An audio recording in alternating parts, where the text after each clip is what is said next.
নগরকান্দা উপজেলা পৌর বিএনপি এবং সকল অঙ্গ সংগঠন আজকে বিক্ষোভ মিছিল করেছে।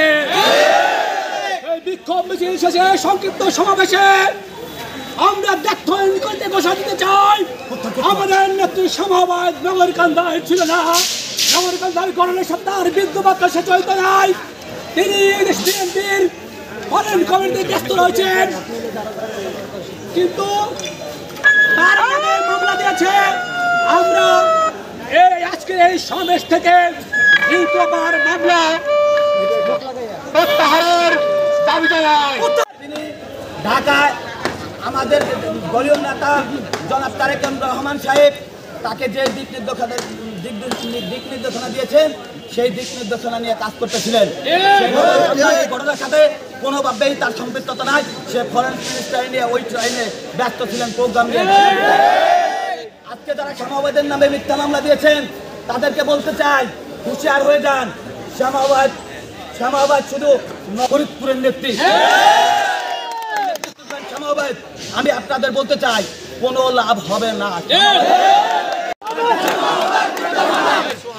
ধন্যবাদ। পরিষ্কার সমাবেশ একটা প্রতিষ্ঠান, লস্কর দিয়ার মেয়ে নয়। সমাবেশ উবাইদুর রহমানের রক্ত। সমাবেশ দেশনেতা তারেক রহমানের নির্দেশনা। সমাবেশ দেশনেত্রী বেগম খালেদা জিয়ার মমতা।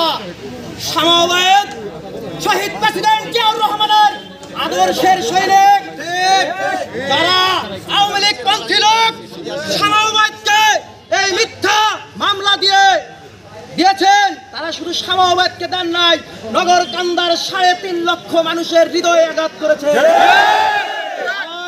আমি অবিলম্বে ওই মিথ্যা মামলার বাদী এবং প্রশাসনকে বলতে চাই, অনতি বিলম্বে সমাবেশের মামলা প্রত্যাহার করুন, না হলে উবাইদ প্রেমিক এই দক্ষিণ বাংলার যা আছে তারা দুর্বার আন্দোলন করবে। সাথে সাথে আমি আমার দলের উচ্চপদস্থ যারা আছে দেশনেত্রী বেগম খালেদা জিয়া এবং তারেক রহমানকে আমরা দলের তৃণমূলের কর্মী হিসেবে বিনয়ের সহিত অনুরোধ জানাই, সমাবেশ মানি যে আদর্শের মাটি এই নগরকান্দা সালতানাতা ফরিদপুর দক্ষিণবঙ্গের।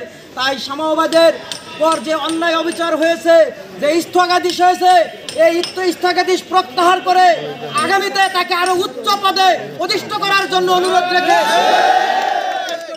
বাংলাদেশ জাতীয়তাবাদী দল জিন্দাবাদ, জাতীয়তাবাদী দল যুব দল জিন্দাবাদ, দেশনেত্রী বেগম খালেদা জিয়া জিন্দাবাদ, তারুণ্যের অহংকার তারেক রহমান জিন্দাবাদ, সমাবেশ জিন্দাবাদ, শহীদ প্রেসিডেন্ট জিয়াউর রহমান অমর হোক। সবাইকে ধন্যবাদ। রবিউল ইসলাম বাবু।